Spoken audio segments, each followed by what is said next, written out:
ጠላታችሁ ላይ ሰይጣንን ልታስመታው ስትፈልግ ማድረግ ያለብህ ማመስገን መጀመር ብቻ። አሁን አንዳንድ ሰው በቃ እንዴት ብዬ ልበላችሁ ወደ ቤተ ክርስቲያን ሲመጣ ለክርክር የሚመጣ ሰው አለ። ወይ ውረድ ወይ ፍረድ፣ ውረድ ፍረድ ምናምን። በጣም ብዙ ሰዎች ከእግዚአብሔር በላይ በችግራቸው ላይ እርግጠኛ ናቸው። ከእግዚአብሔር በላይ እርሱ ወዳጆች እርሱ ከሞት በላይ እንደሆነ እርግጠኛ የመሆናችሁ ማሳያ ነው። አታመሰግኑም ማለት በእግዚአብሔር ላይ እርግጠኛ አይደላችሁ ማለት ነው። አታመሰግኑም ማለት እግዚአብሔር ወይ ሊረዳችሁ ወይ ላይረዳችሁ እንደሚችል ትጠራጠራላችሁ ማለት ነው። በተለይ የዚህ ዘመን ሰው መቼ ሐሳቡን እንደቀየረ እርግጠኛ አይደላችሁ። መንገዱ እስኪታጠፍ አይጠብቅም ሲታጠፍ። የእግዚአብሔር ዲቫይን ፕሬዘንስ በህይወታችሁ በኃይል እንዲሞላ ከፈለጋችሁ የእግዚአብሔር ሆም አድሬስ ምስጋና ይባላል። ወዳጆቼ በጣም ተቃውሞ ላይ ትበረታለህ ማለት ለመሰለ ሰይጣን ኮንሺየስ ክርስትና ስለሆነ ነው። ምስጋና እግዚአብሔር ኮንሺየስ ክርስትና ነው። በጣም የምገረምበትን ሐሳብ ነው ከጌታ ከኢየሱስ ክርስቶስ የተመለከትኩት። ታመሰግናላችሁ ማለት በአጭር አማርኛ በአካውንታችሁ ብዙ ብር አለ ማለት አይደለም። የምታልፉበት ሁኔታ ቆንጆ ነው ማለት አይደለም። ታመሰግናላችሁ ማለት ፊት ለፊታችሁ የሚፈትናችሁ ነገር የለም ማለት አይደለም። ታመሰግናላችሁ ማለት ከሁኔታችሁ በላይ እግዚአብሔርን ታምኑታላችሁ። ከሁኔታችሁ በላይ እግዚአብሔርን ታውቁታላችሁ። አሁን እግዚአብሔር እንደሚሰማኝና እንደማይሰማኝ ማረጋገጫው የሞተው መነሳቱ አይደለም፣ የተዘጋው መከፈቱ አይደለም፣ የጎደለው መሙላቱ አይደለም። የተዘጋው ቢከፈትም ባይከፈትም፣ የሞተው ቢነሳም ባይነሳም፣ የጎደለው ቢሞላም ባይሞላም እኔ እግዚአብሔር ላይ ያለኝ እርግጠኝነት እሱ አምላክ ከመሆኑ ጋር የተገናኘ ነው እንጂ ከኔ ጥያቄዎች ጋር የተገናኘ ጉዳይ አይደለም። ሄሎ ይሰማል ማወራው? ስለሰማኝ አመሰግናለሁ ሊል የሚችለው የሞተበት የተነሳለት የጠፋበትን ያገኘ የተዘጋበት የተከፈተለት ሰው ነው እንጂ እንደተዘጋበት አንድ ሰው ስለሰማኝ አመሰግናለሁ ካለ እንደሞተበት ስለሰማኝ አመሰግናለሁ ካለ ወዳጆቼ ምስጋና የእርግጠኝነታችሁ ማሳይ። በጣም ብዙ ሰዎች ከእግዚአብሔር በላይ በችግራቸው ላይ እርግጠኛ ናቸው። ከእግዚአብሔር በላይ እርሱ ወዳጆች እርሱ ከሞት በላይ እንደሆነ እርግጠኛ የመሆናችሁ ማሳያ ነው። እሱ ከጥያቄያችሁ በላይ፣ እሱ ከመከራችሁ በላይ፣ እሱ ከችግራችሁ በላይ ታላቅ እንደሆነ በላይ እንደሆነ የእርግጠኝነታችሁ ማሳያ ምስጋናችሁ። አታመሰግኑም ማለት በእግዚአብሔር ላይ እርግጠኛ አይደላችሁ ማለት ነው። አታመሰግኑም ማለት እግዚአብሔር ወይ ሊረዳችሁ ወይ ላይረዳችሁ እንደሚችል ትጠራጠራላችሁ ማለት ነው። ታመሰግናላችሁ ማለት ግን 100% እንደውም ከመቶ 200% እግዚአብሔር ላይ እናንተ እርግጠኛ ናችሁ ማለት ነው። አሁን በዚህ ዘመን ብዙ ሰዎች የሚያመሰግኑ አይደሉም። ማመስገን ወዳጆቼ ለእግዚአብሔር በር መክፈት ነው። ማጉረምረም ግን ለሰይጣን በር መክፈት ነው። ስታመሰግኑ ለእግዚአብሔር ነው በር የምትከፍቱት። ልክ እንደዚሁ ስታጉረመርሙ ደግሞ ለሰይጣን ነው በር የምትከፍቱት። እና በጣም እንድትረዱ እንድትገነዘቡ የሚገባው ጉዳይ እሱ ነው። እና በአባትነቱ ላይ ያላችሁን ማመን ያሳያል ምስጋናችሁ። ወዳጆቼ በ75 ዓመቱ ልጅ እሰጣለሁ ብሎት በ100 ዓመቱ ሲሰጠው እግዚአብሔር ለእናንተ ልጅ ለመስጠት ከእድሜያችሁ ጋር አይሯሯጥም። እግዚአብሔር ለእናንተ እንጀራ ለመስጠት ከትምህርታችሁ ጋር አይታገልም። እንደ ድንጋይ የሆነ ነገር ዘይት ያፈስላችኋል። እግዚአብሔር ቃል ብቻ ይናገር። አምላካችሁ እሱ አምላክ ነው። ውሃ አውት ኦፍ ናቹራል ሎ ከቁልቁለት ወደ ዳገት እንደ ጎርፍ ይመጣል። በኤዶሚያስ ምድረ በዳ የሆነው ነገር እንደዚህ ነው። ከኤዶሚያስ ምድረ በዳ የምትረዱት ነገር ምንድነው? ነብዩ የነበረበት ቦታ እኮ ሃይላንድ ነው። ውሃ የመጣው ከሎላንድ ነው።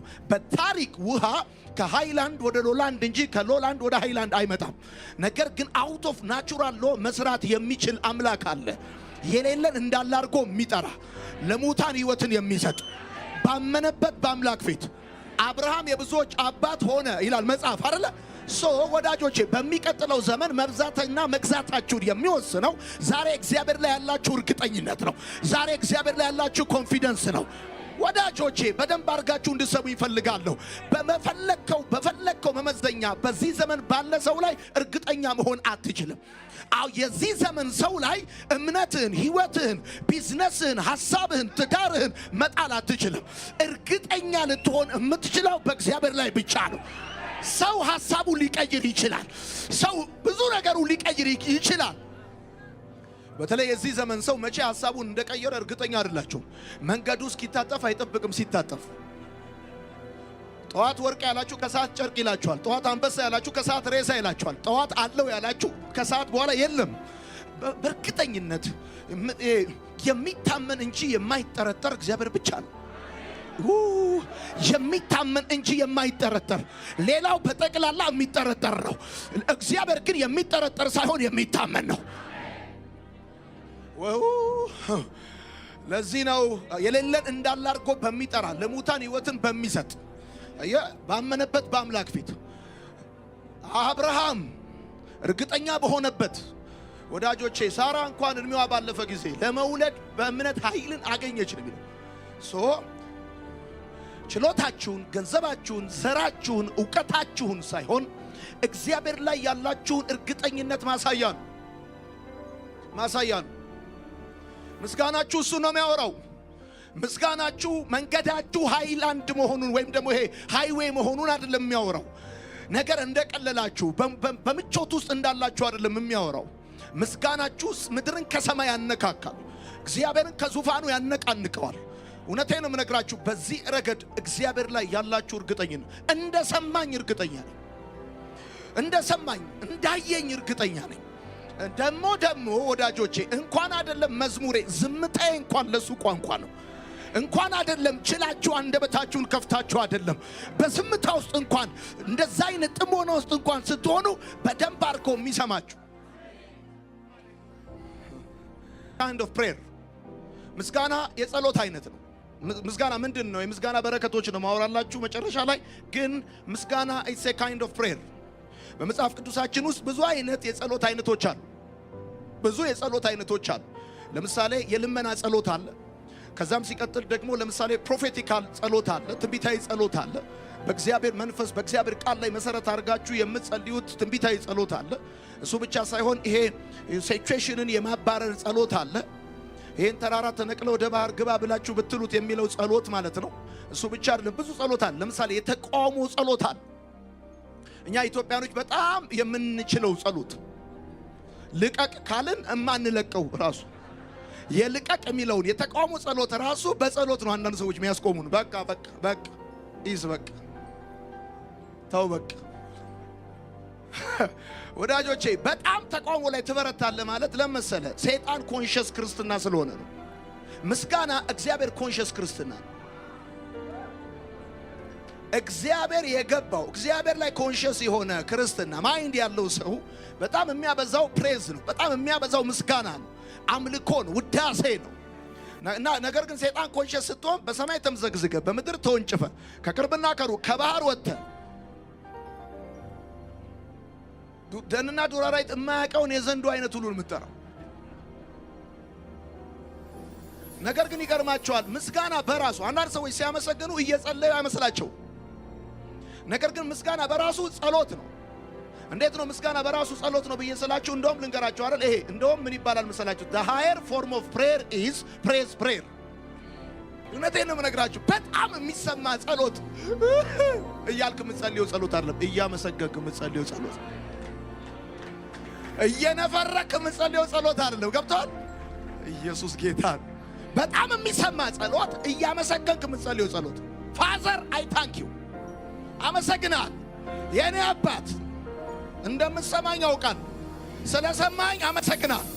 ገና እኮ አልተከፈተም፣ ገና እኮ ነገሩ አልመጣም። ይሄ አዳራሽ ስለተሰራ እናመሰግናል። በጠላታችሁ ላይ ሰይጣንን ልታስመታው ስትፈልግ ማድረግ ያለብህ ማመስገን መጀመር ብቻ። ምስጋና የእግዚአብሔር ሆም አድሬስ ነው። ሆም አድሬስ ነው የእግዚአብሔር ሆም አድሬስ ነው ምስጋና። ሆም አድሬስ ነው ማለት ምን ማለት ነው? የቤት ቁጥሩ ነው። የቤት ቁጥር አላችሁ ውስጥ ብዙ ሰው በዚህ ዘመን አሁን አዲስ ነው የሚለው፣ ቀበሌ ያቆም አዲስ ነው የሚለው። የቤት ቁጥር ስትባሉ 221 ምናምን አታውቁም? የእግዚአብሔር ሆም አድሬሱ ምስጋና። መጽሐፍ እንደዚህ ይላል፣ እግዚአብሔርም በእስራኤል ምስጋና ውስጥ ያድራል። የእግዚአብሔር አድራሻው፣ የእግዚአብሔር ስልክ ቁጥሩ፣ እግዚአብሔርን አክሰስ ማድረግ ከፈለጋችሁ የእግዚአብሔር ሆም አድሬሱ የእግዚአብሔር ዲቫይን ፕሬዘንስ በህይወታችሁ በኃይል እንዲሞላ ከፈለጋችሁ የእግዚአብሔር ሆም አድሬስ ምስጋና ይባላል። አሁን አንዳንድ ሰው በቃ እንዴት ብዬ ልበላችሁ ወደ ቤተ ክርስቲያን ሲመጣ ለክርክር የሚመጣ ሰው አለ። ወይ ውረድ ወይ ፍረድ፣ ውረድ ፍረድ ምናምን። አንተ ካለ ቆይተው አንተ ካለ አንተ አምላክ አንተ እንኳን እሱ አንተም አለ በእውነት አንተ ካለ ምን ይላል? ጭቅጭቅ ከእግዚአብሔር የያዛችሁ ሰዎች ከእግዚአብሔር ጋር የያዛችሁ ሰው አቁማችሁ ምስጋና የእግዚአብሔር ሆም አድሬስ ነው። ፋዘር አይ ታንክ ዩ ስትሉት ሰማይ ከምድር ጋር ይነካካል። እኔና ዶይ እንደዚህ እንላለን። ብዙ ጊዜም ተደጋጋሚ ይላሉ። ልክ እጃችሁ አፈር ሲነካ ሰማይ ምድር ይነካል። ምን ማለት ነው? ለመስራት ስትነሱ ጎንበስ ብላችሁ አፈር ስትይዙ ሰማይ መሬት ይነካል። ልክ እንደዚህ ስታመሰግኑ። አምስተኛው ምስጋና ምን መሰላችሁ? ምስጋና ዕውቀት ነው። ዕውቀት ነው። ሰው እግዚአብሔርን የሚያመሰግነው በተደረገለት ልክ ሳይሆን እግዚአብሔርን በሚያውቀው ልክ ነው። በሚያውቀው ልክ ነው። ትንሽ የሚያውቅ ትንሽ ነው የሚያመሰግነው። መላእክት ሁል ጊዜ እግዚአብሔርን የሚያመሰግኑት ሳያቋርጡ የሚያመሰግኑት በየማይክሮ ሰከንዱ ቅዱስ ቅዱስ የሚሉት ባወቁት ልክ ስለሆነ ሊቋረጥ በማይችል ምስጋና ሰው እግዚአብሔርን ሊያመሰግን። አሁን እግዚአብሔርን ካላወቀው ምስጋና ካልገባ ከጋድ ጋር ስትሮንግ ሪሌሽንሺፕ ከሌለ አምልኮ ራሱ ስቃይ ነው የሚሆነው። በዋልዝ ይጀመርላል። ከዛ በኋላ እንደምንም ሬጌ ይመጣላል። ከዛ ችክችካ ይደረግላል። ከዛ ዲስኮ ላይ እንዲህ በቀላሉ ተረካትልም። እንደ ገጠር ወፍጮ ተክ ተክ ተክ ተክ ተክ ተክ ተክ እያልክ በመስንት መከራ ድሮ ትዝ ይላል። ያማሃ ሞተር ረም ይላል ጸጥ፣ ረም ይላል ጸጥ፣ ረም ይላል በስንት መከራ። ስለ እግዚአብሔር የሚገርም ዕውቀት ሲኖር አሁን ብዙ ሰዎች ወደ ቤተ ክርስቲያን መጥተው ስለ እግዚአብሔር ከሚያውቁት በላይ ቤተ ክርስቲያኑ ስላለ ፖለቲካ የሚያውቁት ነው ይበልጥ። ያበደ፣ የተሰነጠቀ፣ የወደቀ፣ የተፋታ፣ የተጋጨ የዛሬ ታጥቦ የተቀሸረ የቡና ዋጋ የቤተ ክርስቲያን ፖለቲካ እዚህ ቁጭ ብሎ የሌላ ቸርች ፖለቲካ ሲፖተልክ እግዚአብሔር ስትለው ይላል። በጣም ጋዘር የሚያረጉት ስለ እግዚአብሔር አይደለም። አምልኮ እግዚአብሔርን ስለ እግዚአብሔር ያላችሁ ዕውቀት ማሳያ ነው። ሰው እግዚአብሔርን የሚያመልከው እግዚአብሔርን የሚያመሰግነው ባወቀው ልክ ነው። ምስጋና ዕውቀት ነው። እና እንደዚህ ነው የምትሉት በቃ አይ ኖ ዩ ከሁኔታ በላይ እንደሆንክ ማይ ጋድ አይ ኖ ዩ ባህር መንገድ እንደሆነ አይ ኖ ዩ ዘገይም ፈጥነ እንደምትደርስ አውቃለሁ ነው የምትለው። ጌታ ሆይ ሁሉን ትገዛለህ። በቀደም አንዱ ብሏል እንደዚሁ የሆነ ስሜት ይሰማኛል። ምንድነው የሚሰማ? ዝብርቅርቅ ያለ ስሜት ነው። አንድም ትታችሁኝ ከከተማ የወጣችሁ ይመስለኛል። ብቻዬን የቀረው ይመስለኛል። ዘመዴ ሞተብኝም ይመስለኛል። የቸገረኝም ይመስለኛል። በውል አላወቅኩትም አለ። ግን ብዙ ነገር ይሰማኛል። የሚያመሰግን ሰው ይገርማቸዋል። በጣም ደስተኛ ነው የሚሆነው።